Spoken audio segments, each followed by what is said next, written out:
Good morning, everybody. Good morning. We're getting there. I love it. Welcome to Eastside Legal Assistance Program's 2024 Breakfast for Justice. You made it. Thank you and congratulations. My name is David Bestock. I'm so pleased to serve as your MC this morning. I use he, him pronouns. For a visual description, I'm a 6-foot-tall white man with brown hair, blue eyes, wearing a suit and bow tie. I'm thrilled to be with you this morning in support of ELAP. Are you all awake, getting caffeinated? Yes? Murmur. Okay, great. Thank you. Yeah, getting there. Pace yourselves. It's still early. So before we get started, I do want to acknowledge the land we are sitting and standing on today. ELAP works throughout King County, and we would like to acknowledge that King County is the traditional land of the Duwamish tribe and other Coast Salish people, as well as home to the Muckleshoot and Snoqualmie tribes. We recognize them and honor them with our gratitude for their stewardship of this land. All right. I'm curious who we have with us here today. Do we have any attorneys or legal professionals in the room? Raise your hand or give a cheer. Yes? All right. How about judges or clerks? Are you here with us this morning? Oh, there, we put you all at one table. I love it. Great. Talk amongst yourselves. No, talk with us as well. Who works for a nonprofit? Raise your hand or cheer. Yes. Do we have some government employees, civil servants, elected officials in the room? Are you here? Yes. Excellent. Welcome. And finally, community members or supporters who haven't yet raised their hand. You're here too. Yay. All right. Whatever part of our community you come from, we're so glad that you're here today. This is a special year for ELAP. This incredible organization is celebrating 35 years providing free civil legal aid in King County. How about a big cheer for that, folks? 35 years. An amazing amount of impact over those years. We are here today because we believe in the work that ELAP does. That work protects and empowers people with their own legal rights. It protects people facing eviction from their homes, fleeing domestic violence, or experiencing financial or health crisis. Because so many of you work in the legal field, you know better than anyone how valuable legal advice is. You're here today because you believe that everyone deserves to have access to a lawyer when they are in crisis. And you know that when people get access to free civil legal aid, it changes their lives. We have some wonderful stories and highlights to share with you today about the impact of ELAP's work. We also have a fabulous keynote speaker. Dean Anthony Varona from Seattle University School of Law is here. And I want to let you know that you are a very important part of this event today because you have the opportunity today to invest in civil legal aid, which is a lifeline for someone who is facing a crisis. Our goal is to raise $200,000 by the end of the hour to support ELAP's critical work in King County. The great news is we're already off to a solid start. Many supporters who couldn't be with us this morning in person already made donations to invest in ELAP's work through this campaign. We're going to take a peek at the thermometer now. All right. We're making our way there, already over 100K, halfway to our goal. So together in the room, let's give it up for the folks who couldn't be with us this morning, for our sponsors. And together, I believe we're going to make our goal. And we will officially ask for your gift a little bit later in the program. But to begin our morning's program, I'd like to introduce someone who has been involved with ELAP for a decade, first as a volunteer serving on the board of directors, and now into his 9th year as ELAP's executive director. Please welcome Jerry Crone to the stage.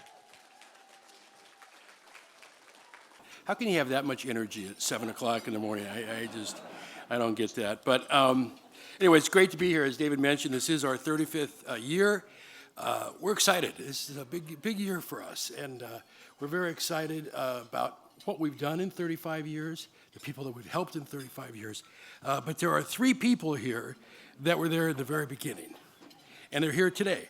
And I would like them to stand up and get a round of applause for Ken Davidson, Loretta Story, and Ted Watts. Where are you?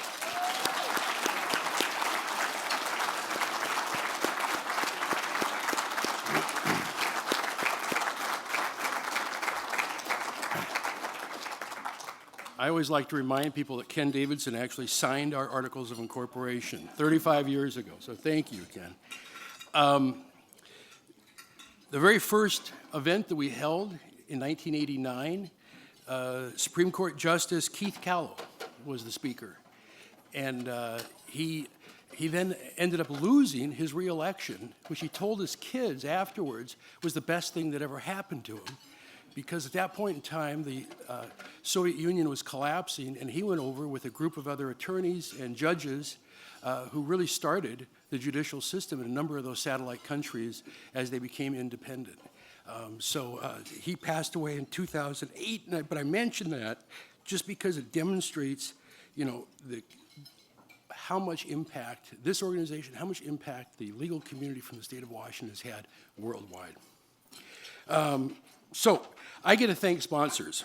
And our first sponsor I'd like to thank is our presenting sponsor, Microsoft. Thank you very much.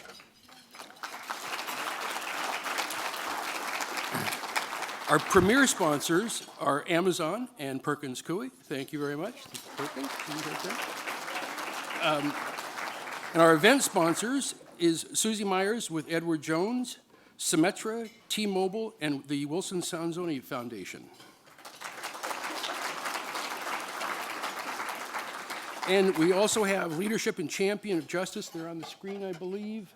And so thank everybody who's the sponsor. What it means is, by having these sponsorships beforehand, is that every dollar we raise here goes directly into services. The breakfast has been paid for. Even the coffee has been paid for. Inside joke with our board about coffee, but it's all been paid for. So thank you very much.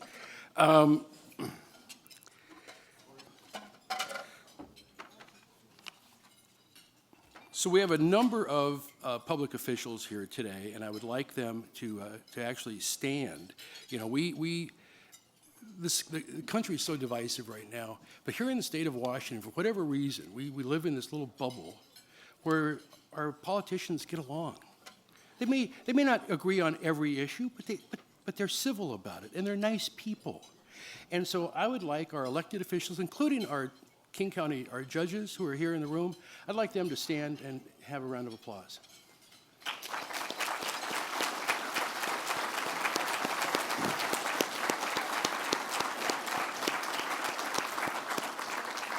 And it would be remiss of me if I didn't say to Patty Cooter. It's not my birthday. Oh, you. Anyway, more people to say thank you to,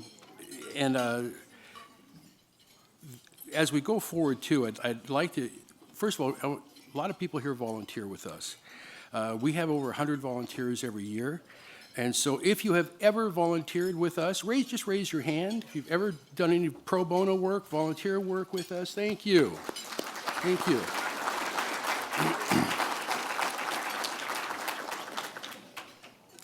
The other group that I'd like to recognize too is our fellow nonprofits. We don't do this work without being together on things. We trade phone calls all the time back and forth with all the other nonprofits throughout King County. And so if they've put the bacon down,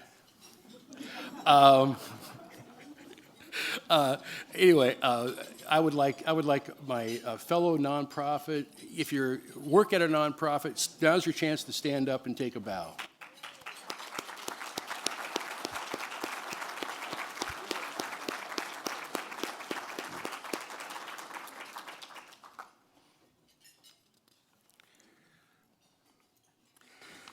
And the last group that I would like to thank is my staff. Can't do this work without them. They're a great group of people that work with me day in and day out. And so I would like the staff to stand up, if you could right now.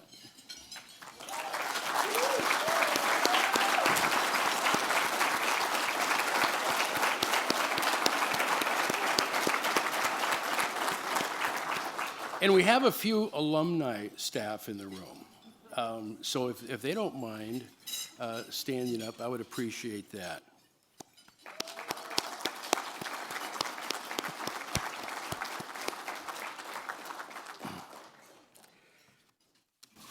So without further ado, I'm going to turn it back over to David, and we're going to kick this thing off. We've got some good speakers. We've got some good videos. But again, thank you for being here. We're excited. We're looking forward to the next 35 years. Somebody asked me, what's the one thing that's changed in 35 years of doing this work? And so I thought about it for a while, and I finally said one word: Zoom. It's Zoom. And what it's going to be in the next 35 years, I don't know. But we're excited to start that journey today. So thank you very much. Keep it going for Jerry Crone. And even with Zoom, thank you for being with us in person, folks. It means a lot. I'm so impressed with who is in this room. All those mentioned. I know the board of ELAP is hard at work to make this event happen and to support the programs all year. So also want to honor their volunteer service. And I am truly honored to guide you through this morning's program. 35 years ago, a few lawyers and community members on the East Side began holding free legal clinics for people who couldn't afford a lawyer. It was an all-volunteer operation then with a very modest budget. That has grown into the organization that ELAP is today. And now let's take a look at ELAP's legacy and impact.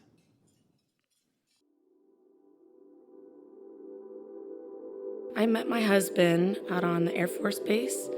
At first, our relationship was good and happy, and then things kind of took a turn. I remember the first time he hit me because I was angry with him. It began to be like everyday violence every day. I discovered the mold in March of 2020. My husband started having respiratory issues. Eventually I became pregnant with my daughter, and the abuse continued. And obviously you kind of feel like you're stuck. I didn't even know where to start, with custody or parenting or anything.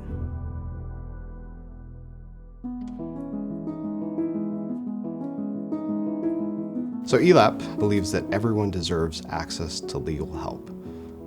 That's the official mission.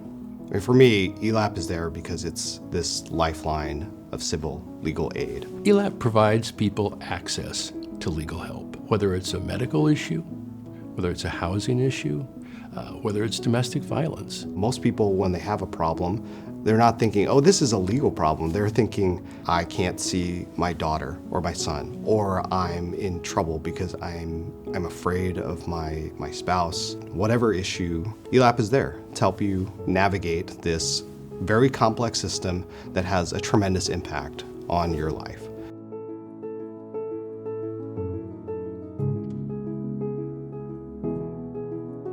We do try to help those people that simply cannot afford an attorney. Over 70% of the people that they help are either Black, Indigenous, people of color. 2 of our elementary schools have some of the highest levels of poverty.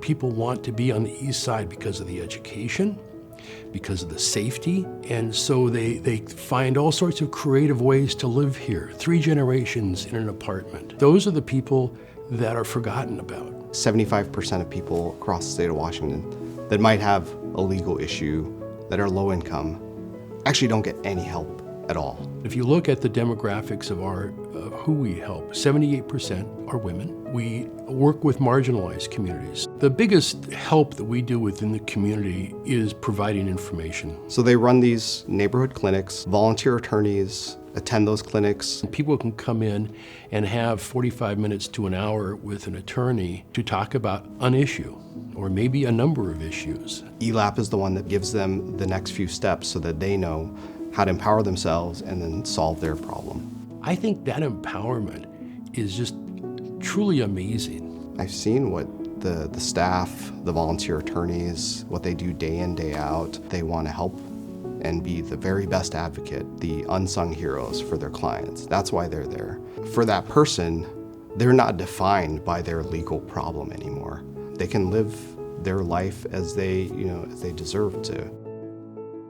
ELAP fought and fought for me to get out of here, to get to a safe place. I can do a lot of things, and I have this hope. It just makes me know what I want for my life and what I'll never deal with again. Never give up. Have a voice. Don't ever forget that you do have a voice. There is help out there when you are in a rough situation. I want them to know that there's hope, that the Eastside Legal Assistance is here to help.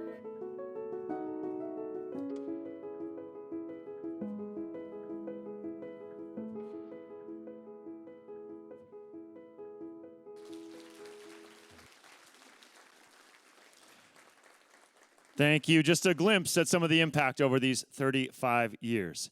Now I am pleased to welcome, and please join me in welcoming, ELAP's Legal Director, Vivian Lee.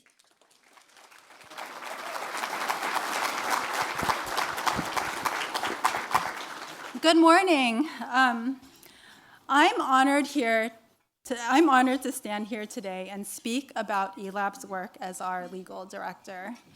In my role, I get to work with two incredible groups of people: our dedicated staff and our compassionate volunteer attorneys who work tirelessly to take on the difficult work of advocating for our clients.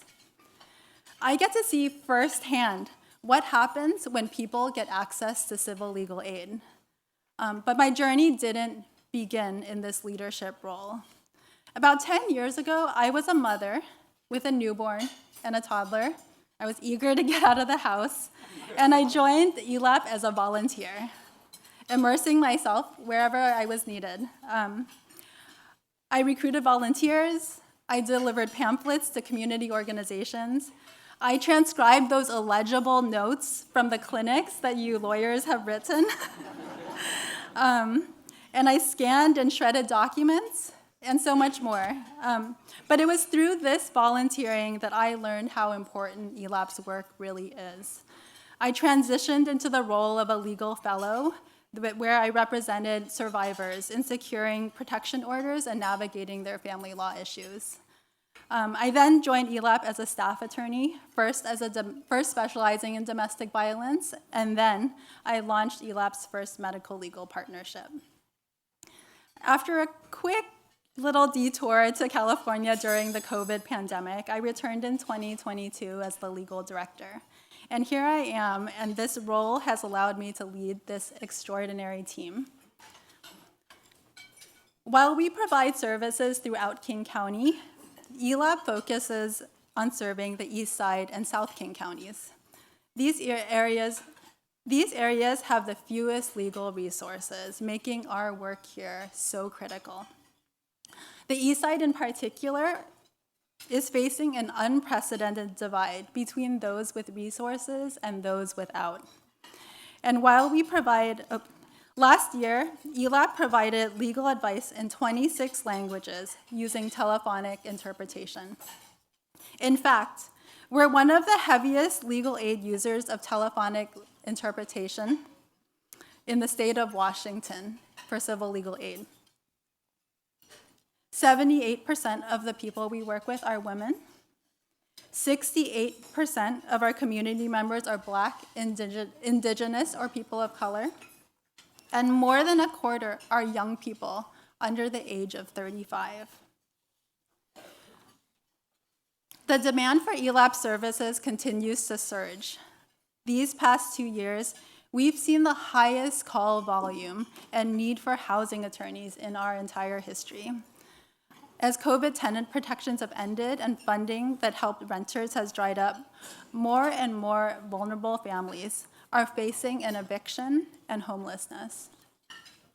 Each year, our staff and pro bono attorneys work with 200 to 400 families that are facing housing instability. And unfortunately, for much of 2023, we had a wait list for our housing services. There's simply so much demand. It's also true that 1/3 of our clients are women fleeing domestic violence. Our domestic violence attorneys empowered and protected 463 people experiencing harm last year. Every day, I witness our attorneys working tirelessly with families. They grapple not only with complex legal issues, but also deal with the emotional challenges of supporting survivors and children through their journeys to safety. I'm incredibly grateful for the 100 volunteers and legal professionals who give their time and expertise to our pro bono programs every year. Because of you, we were able to hold 22 free legal clinics every single month last year, and we offered 750 free legal advice appointments. You provide critical access to legal assistance for people in our community facing domestic violence, divorce, financial catastrophes, loss of public benefits, landlord issues, immigration, and those needing to set up a will. I'm fortunate to get to see this work in action, but we always need more volunteers. So if you're looking to make a difference, consider the impact you might have on a person's life by sharing your expertise as a volunteer. This person would otherwise not get any help. I want to close by thanking you for believing in civil legal aid. Thank you for helping us empower people with their own legal rights. We are one of the few organizations in this whole region that providing free civil legal aid. And we cannot do this critical work without you. Thank you.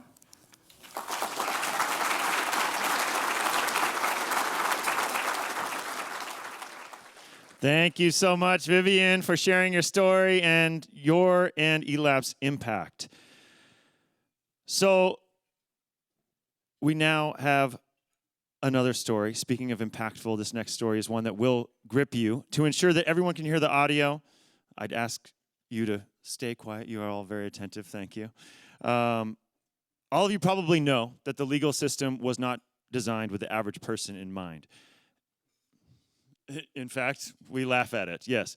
Add trauma and violence, and the legal system becomes even more frustrating, scary, and overwhelming to navigate. It can also be complicated by the involvement of children, as you'll see in this next video. So please turn your full and silent attention to the screen to meet Marquita and her daughters.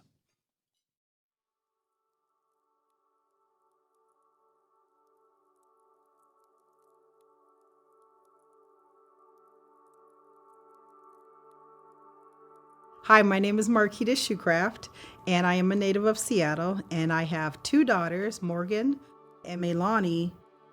I would say at the 10-year mark is where it started getting really, really bad.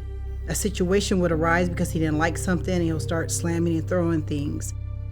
I would immediately pack up the girls and my stuff, didn't matter what time, and be like, we're leaving. So we would flee in a matter of minutes because his temperament would just get enraged. And so we would just pack up and leave to escape the chaos and the turmoil that would occur in the home. He would come back around very nice and pleasant, like Dr. Jekyll, Mr. Hyde, and then let things kind of smooth over. We lived with my ex 3 times when we moved into his house, but we were getting kicked out. It would just be me, my girls, our clothes on our backs, and my car, and whatever they can gather up in a bag, and then we would leave and then have to start all over again. So that became draining over time, super draining. There was a lot of verbal abuse that was taking place, inflicted upon me. There was also emotional abuse where trying to pin both girls, like divide and conquer between both daughters. It was a lot of mind games, which is sick in my opinion, because no child or anyone that's underneath a tender age should go through, because it really affects you in life, and it affected me and kind of still to this day. There was financial abuse and physical abuse that I've endured, both on myself and on my oldest daughter. There was physical abuse. I didn't know where to start. What was the starting point? I felt lost. I felt helpless. I reached out to a friend because I was at the point where I knew that I wanted to leave. And she referred me to Dawn in Kent, who then partnered me with ELAP. Marquita had gotten assistance with getting a civil protection order, and she had been successful in renewing it as well, but there were remaining issues in her family law case that she needed to move forward on, but it wasn't simple. I think that is one of the really difficult things that survivors often face when they get a civil protection order is there is a custody provision to tell the parties this is what you need to follow on almost a temporary basis until they get something filed in the family law court. Getting the civil protection order, it allowed Meilani to still have unsupervised visits every other weekend with her father, which there was just issues that came up even after the order was put in place that made it clear that this wasn't the safest order for her. Like you can go from 0 to 10. Try to ignore it a little bit on visitation, but I can't really because it makes me mad. I think this is a common issue that survivors have to deal with when they're moving forward is balancing between safety for themselves, their child, but also balancing the fact that that is the child's father, and she doesn't want to intervene with that relationship. I think the biggest one really was just that he was ordered to complete domestic violence treatment. He, I think, has an issue which was the basis of the protection order where he has an inability to control his anger. And just even kind of seeing that conflict for a child can be really difficult, and with even regulating their own behavior. Meilani had some behavioral issues that she would go to school and act out, and that was pretty tough and challenging. So having legal aid and ELAP recognizing that, we want to make sure that we assist helping survivors through their family law cases to fill out their forms, get their cases started. I feel like I got a mini law degree. Working with Kristen to understand the process a lot more. Just holding my hand through the process and understanding that everybody doesn't come to the courts every day and speak the language of family law. So she lays out all your options before you and let me make my own sound decision. But the guidance and the advisement is priceless. Now that I separated, I feel more mature. I feel different at school. I don't have to worry about being angry going to school and having to put a fake smile on my face in front of my friends. So it feels good going home and being happy in a different environment.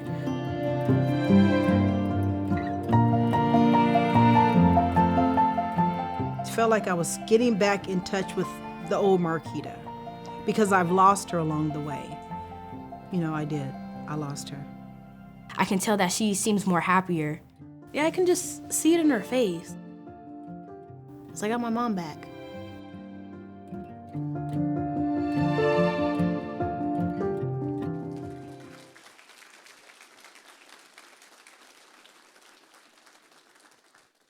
Powerful video. Let's sit with that for a minute.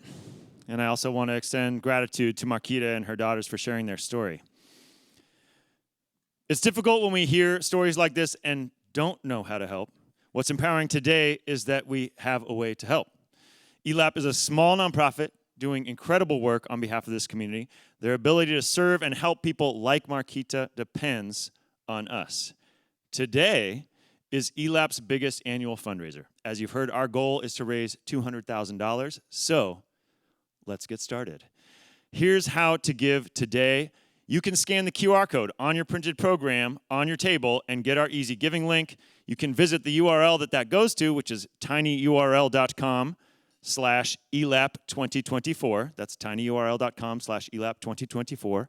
Or you can text ELAP2024 to the number 44321. Here, I'll show you. I'm pulling out my phone. I'm getting in the Messages app. In the to line, I'm putting 44321. The text I'm sending is ELAP2024, all one word, and then it's sending me back a link, and I can click on that, and it goes to the same link. So that's some ways to get online, and that brings up the giving page. If online giving isn't your thing, we do have some paper donation slips at the tables. Wave your hand if you don't see one, and we'll get you a form, but As you're getting ready to give, keep in mind that you can go a step further by becoming a monthly donor today. That is available online as well. Just click on the monthly button to turn your donation into a regular commitment to legal aid. Here's how some of your gifts will impact our community. At the $2,500 level, you can fund 25 hours of legal help at one of ELAP's free legal clinics, and you've heard some of the impact that that has today. At the $1,000 level, you'll ensure that a survivor of domestic violence receives critical legal advice as they seek safety from their abuser. That's the equivalent of $85 per month to provide life-changing legal help. At the $500 level, you'll have the chance to provide your community-based groups with free Know Your Rights seminars to their residents or their members. You know how important it is to understand your legal rights. At the $250 level, you can fund a free legal consultation for someone facing eviction from their home. And you've heard some of the numbers now are staggering, and there's a wait list for that. If you're able to give $250, you're preventing homelessness with a gift at that level. I encourage you to dig deep and give a little more than you plan to this morning. Help celebrate ELAP's 35th year and get them to their goal. Together we can do that. Our final level is the $100 level. You'll give a senior or veteran in crisis access to free advice at ELAP at one of their legal clinics for only $100. We hope to see everyone here pitch in at a level that is meaningful to them. Remember, our goal today is to raise $200,000 to fund ELAP's work this year. I see many of you on your phones. Let's check our thermometer now. I think we may even have some live donations. Where are we at? We're making some, I need to come out here and be with you all to see what's happening here. The number is rising. Please continue giving, yes. And hopefully those of you who are giving and put your name are comfortable seeing your name, because we're all looking at it. So thank you to Angela and Roxanne and James and Evelyn. Keep giving, folks. Let's see that number rise. Our giving page is open until Monday, so if you know folks who couldn't be here with us this morning, but who can help give and support ELAP, please share the word with them, or if for some reason you're not able to give in the room this morning. But please, don't let technology be a barrier. Don't let any of the other factors in your life be a barrier. We're here to support ELAP. You're going to make more money tomorrow. Actually, you're going to make more today, later today. So be sure to give generously. I'm loving seeing these numbers add up and seeing these lovely names contributing. So thank you. Please keep giving. We're going to check back on our progress a little later. If you have any trouble accessing the link, getting a form, we are here to help you help ELAP. So just flag me or someone down and we can help you with that. We'll look back and see what you've done a little bit later. Right now, though, I'm curious, do we have any graduates from Seattle University School of Law in the room? Yes. Raising their hand, cheering, yes. Fantastic. I am pleased now. Okay, and some didn't raise their hand but are being called out. Great. Congrats to you as well. Don't be shy. It's a good school. I'm pleased to introduce our keynote speaker for this morning. Anthony E. Varona is an award-winning scholar and teacher who has served as Dean of Seattle University School of Law since July 2022. During his tenure, he's overseen the recruitment of the most diverse entering class in the law school's history, which is also the academically strongest class in nearly 15 years. He served as the co-chair of the Washington Supreme Court Bar Licensure Task Force, whose recommendations in favor of alternative pathways to licensure were adopted by the Supreme Court earlier this year.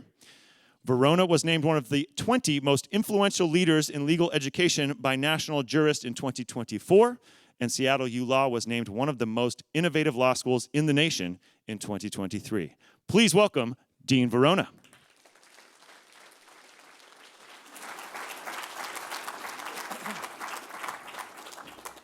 Thank you so very much, and good morning, everyone. Let's please give a grateful round of applause to all of the people who took such loving care in cooking and serving our breakfast this morning.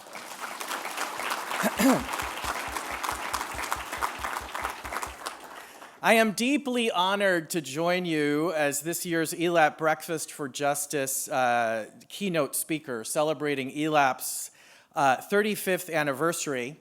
And hope that each of you will join me this morning in making a generous donation to ELAP so that it can continue and perhaps even expand its critical work in providing much needed and life-saving legal services to low-income clients, including families in need.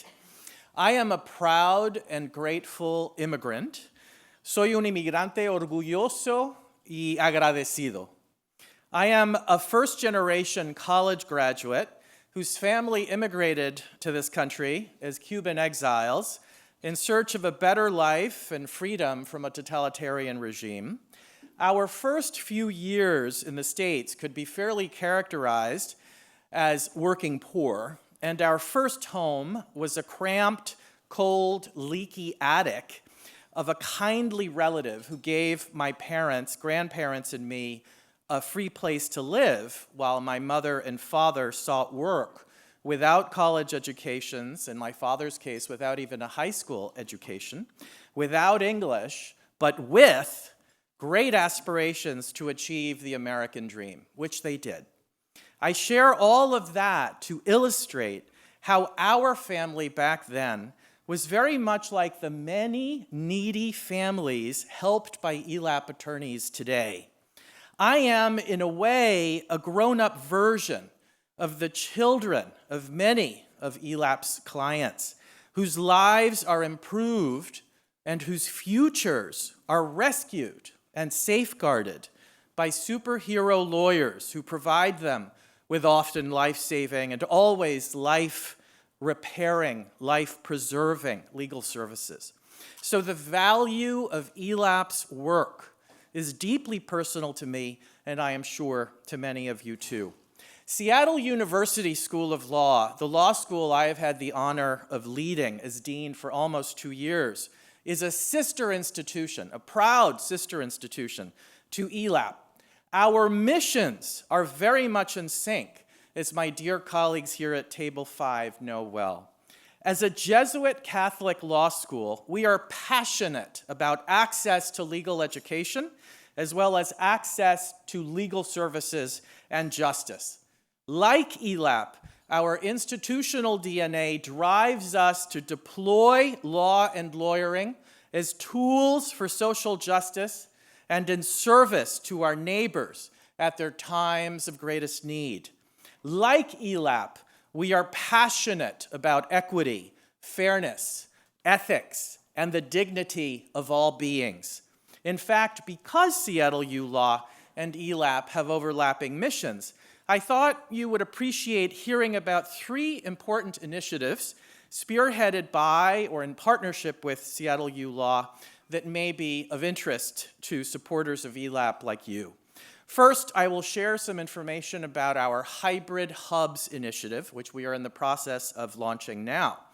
You may have read in various national and regional media sources about how we are in the process of launching 3 law school hybrid hub presences in legal desert areas in Washington State and Alaska in order to expand access to legal education and legal services, lawyers in those areas. In Washington 2 months ago, we launched the Seattle U Law South Sound Hybrid Hub in partnership with the University of Washington Tacoma and soon the University of Puget Sound, which for us is a form of going back home in a sense. Later this year, we will be launching the Seattle U Law Yakima Valley Central Washington Hybrid Hub in partnership with Heritage University in Toppenish. And we are currently in the process of launching the Seattle U Law Alaska Hybrid Hub in partnership with the University of Alaska Anchorage and Alaska Pacific University. A silver lining of the COVID pandemic was that necessity and emergency showed us that law can be practiced effectively in a hybrid manner using synchronous and asynchronous online platforms. COVID also demonstrated to us well that law can be taught very successfully in a hybrid manner too. Our hybrid FlexJD program became one of the most successful such programs in the nation during the pandemic, and now is attracting students with credentials equal to or better than admittees into our traditional JD program. The Flex JD program is a part-time JD program that takes 3.5 years to complete and is mostly online, but features intensive in-person classroom instruction over 2 or 3 weekends per semester at our Seattle campus. Some of you in this room are adjunct professors in that program. Our Flex JD program enrolls richly diverse students from all over the nation, but through the Hybrid Hubs program, we are leveraging the Flex JD to build virtual and meaningful law school presences in legal desert regions where there long has been a clamor for a law school presence and where there is a significant need for lawyers and legal services. So, no surprise that we selected Alaska, which is the only state in the nation without a law school, Yakima Valley, which is encountering a shortage of lawyers and legal services so serious that it is now raising constitutional concern, and South Sound, where there also has been a very strong demand for and the absence of a law school presence. The hybrid hubs enable us through the FlexJD program and other new technology platforms to establish a vibrant hybrid law school presence in these legal deserts where a new brick-and-mortar law school is clamored and called for and deserved, and where there is a great need for legal services and lawyers, but where the economics of launching a new brick-and-mortar law school just do not pencil out. The Hybrid Hub Center, the FlexJD program, is the vehicle by which we provide the opportunity for regional students to pursue their JD degrees without having to leave their jobs, their families, their regions. But in those 3 hubs, we also offer a long list of special resources and benefits that replicate much of what a brick-and-mortar law school presence would provide in those local regions. Features like adjunct-taught courses originating from the hybrid hub regions on topics especially pertinent to those hubs and taught by local faculty who will be accessible to local hub students for in-person office hours and other face-to-face contact. Such courses will include agricultural and immigration law from the Yakima Valley Hybrid Hub, state government law from the South Sound Hybrid Hub, and Native Alaskan law and natural resources law from the Alaskan Hybrid Hub. We also are entering 3+3.5 agreements with hub-based colleges and universities that would provide accelerated admission in our FlexJD program to promising and motivated students who wish to save 1 full year of tuition and time and will be able to go from college freshman to bar-eligible law school graduate in 6.5 years instead of the regular 7.5 years that it would otherwise take them to complete their bachelor's and JD degrees.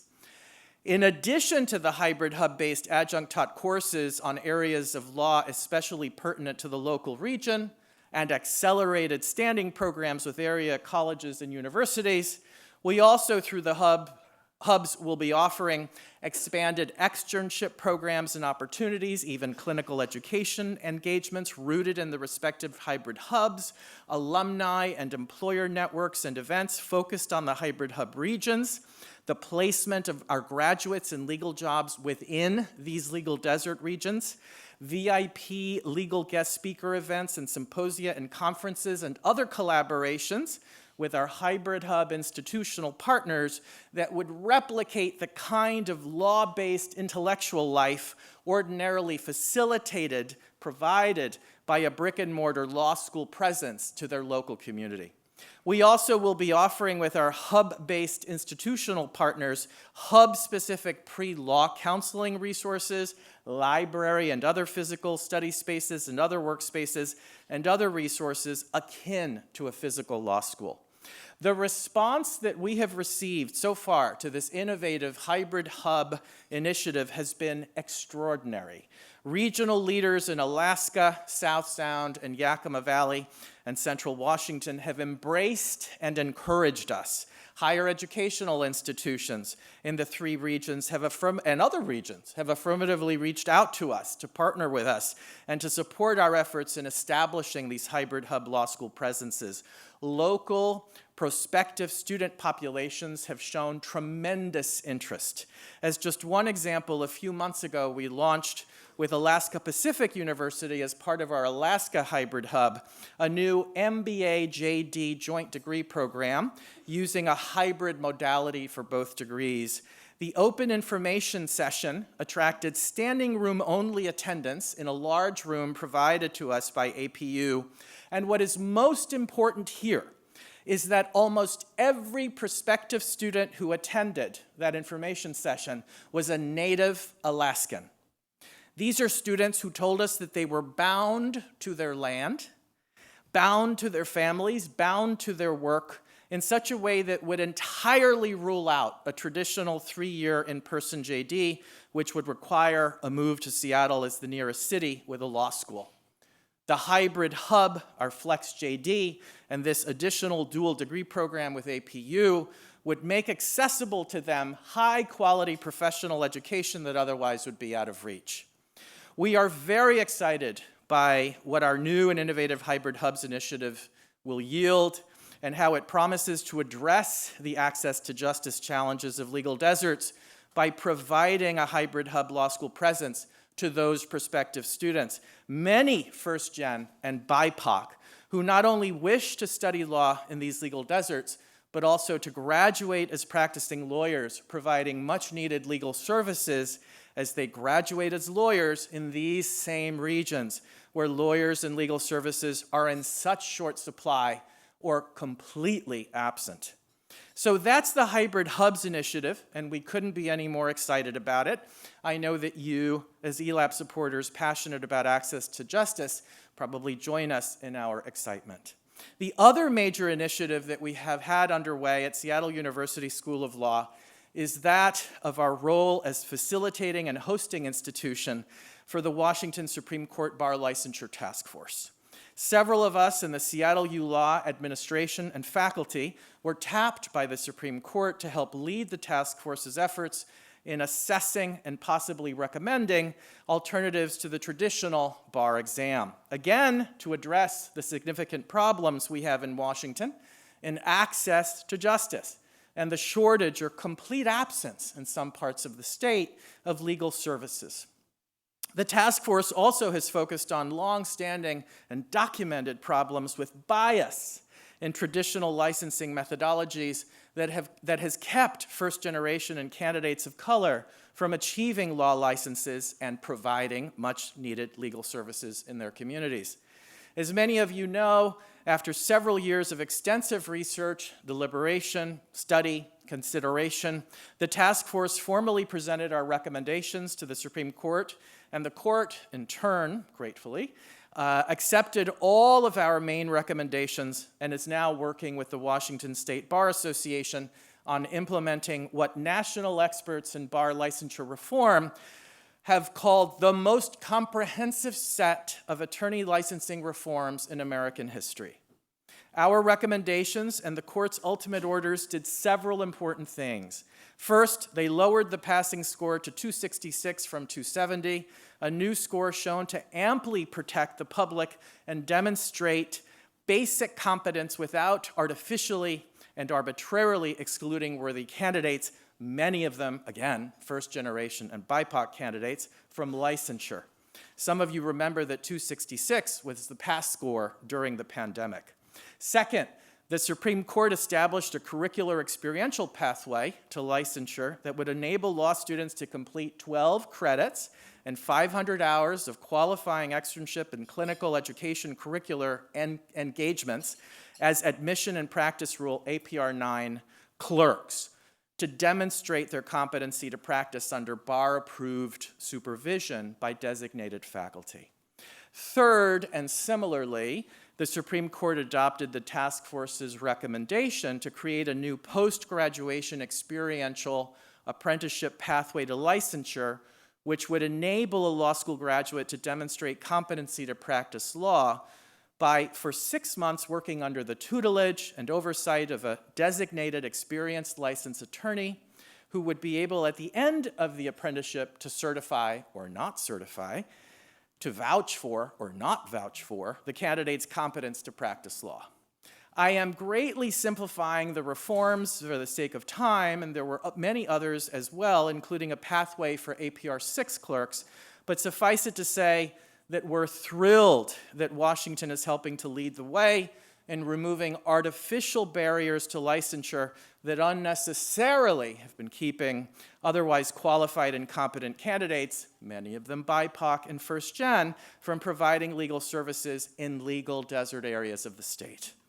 Finally, beyond Seattle U Law's work with the hybrid hubs and bar licensure reform, our institutional commitment to diversity and access to justice and really changing the face of the legal profession is core to our mission, and I know very important to ELAP's work as well. Ours is a law school that marries excellence with diversity and access.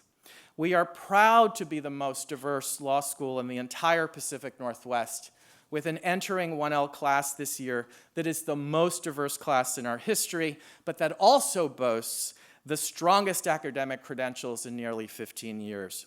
Fully 45% of our 2023 entering class was comprised of BIPOC students, and 1/3 were first gen, and roughly 1/3 LGBTQ. At Seattle U Law, we find it intolerable that the American legal profession remains one of the most demographically misaligned service professions in the world. The current composition of the practicing bar simply fails to represent the communities we are supposed to serve. In terms of the Hispanic and Latinx community alone, we comprise 20% of the American population, but fewer than 5% of the practicing bar, less than 5% of the practicing bar. Among the close to 200 ABA accredited law school deans, only about 8 of us are Hispanic or Latinx. Although I am deeply honored and humbled to be the first Hispanic Latinx law school dean in the entire Pacific Northwest, it should not have taken until 2022 for this particular first to have been achieved when Mexico or Latin America once bordered the Pacific Northwest. Through our access admission pipeline and other programs at Seattle U Law, we are passionate about making the legal profession much more representative of the communities we serve. So, friends, I hope that by my sharing with you just these 3 of Seattle U Law's major initiatives to diversify the profession and promote access to legal education and legal service, you could see how it is that ELAP and Seattle University School of Law are sister organizations with wonderfully powerfully overlapping missions. We are eager to continue to partner with ELAP in your important work. On behalf of my entire law school community, all of my colleagues and students, I thank and congratulate ELAP for their successful 35 years. We wish you many, many, many more years of effective delivery of this vital work. And again, I encourage everyone in this room to join me in donating to ELAP so that it can continue providing this life-saving, life-repairing legal service to needy families and clients throughout King County. Thank you so very much for your attention, and I hope that you'll enjoy the rest of the breakfast.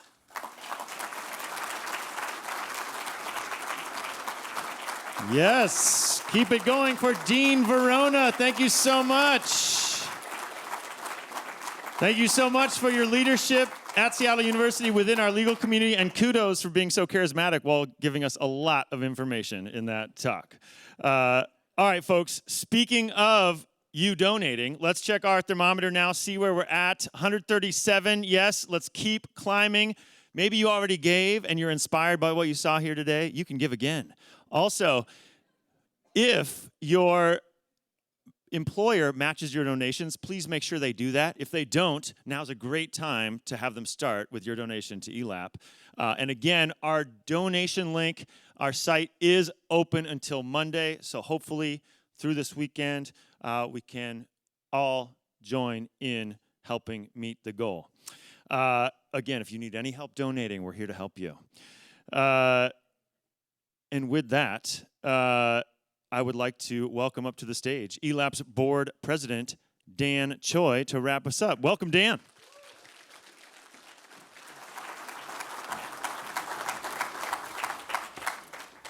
Thanks, folks. Just a couple thank yous that I'd like to make. Thanks to David for making this exciting and fun so early in the morning. Thanks very much. Round of applause. Thank you to Red Element Studios for putting together these amazing videos, really touching. Thanks to Marquita for sharing her story with us. So a round of applause for that. Dean Varona, thank you so much for your inspiring words that we'll carry with us today.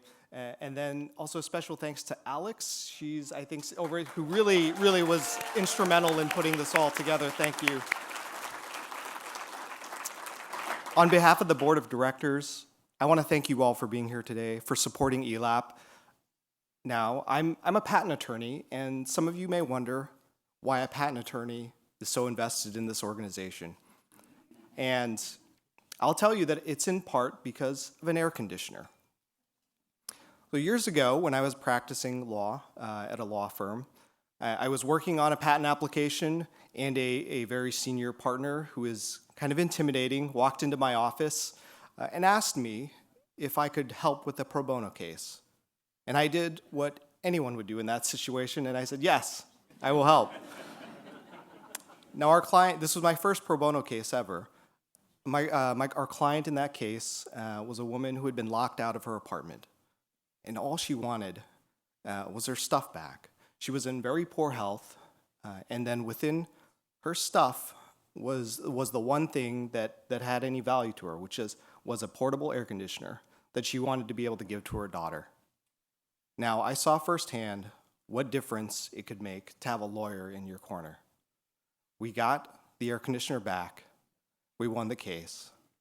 I was able to have that opportunity to make a difference then. And today, you have that opportunity to make a difference with your support of ELAP. Thank you very much for your support. I challenge you all to tell somebody about ELAP. I stumbled upon ELAP through an invitation to this breakfast years ago, and that's really how I learned about this organization. As you go out and enjoy your Memorial Day weekend, I challenge you all to just tell somebody about either the breakfast, ELAP, the mission, the challenges of civil legal aid in our society. Because there's, in some ways, for some people, there's nothing more pressing than the legal challenges that they're facing. I'm honored to be in this room with so many people who are in support of ELAP and their mission. We've heard about the past of ELAP, the present, and you're part of the future.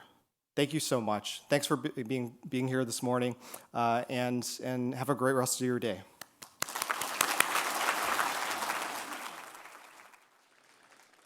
Thank you, Dan, and thank you, everyone. Again, my name is David Bestock. It's been a pleasure to be with you this morning. I encourage you to, like Dan said, tell a friend. Let's get to that total together by Monday.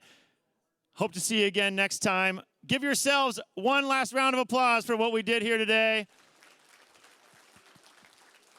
And have a fabulous day, everyone. We'll see you next time.